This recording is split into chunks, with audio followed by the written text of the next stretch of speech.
Tradicionalno martinovanje, ki ga že 21. leto zapored pripravljajo člani tamkajšnjega društva vinogradnikov skupaj z lokalno skupnostjo, je druga največja prireditev v črnomaljski občini.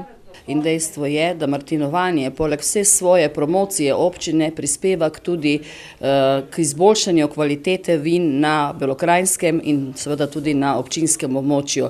Rdeča nit vsakoletnega martinovanja je namreč ocenjevanje mladih vin. Pripravili so ga minuli konec tedna in v oceno prejeli 627 vzorcev, kar je manj kot lani. Skoraj četrtino prejetih vzorcev pa so strokovne komisije izločile. Letos je bilo tudi toče, suša, tako da količinsko je malo manjši letnik. Po kakovosti zelo različen, vsekakor je veliko vin zelo kvalitetnih, nekaj malo manj, ampak ne moremo govoriti o slabem letniku.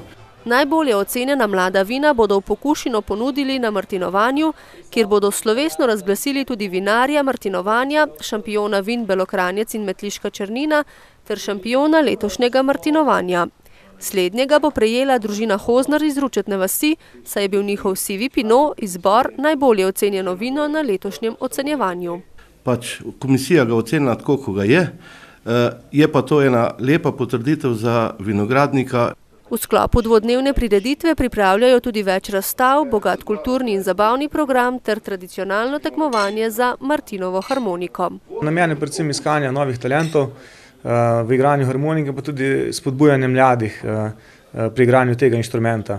Ker pa je harmonika vedno bolj priljubljena, pričakujejo veliko harmonikarjev, ki se bodo v 4 starostnih skupinah potegovali za naslov Martinova harmonika.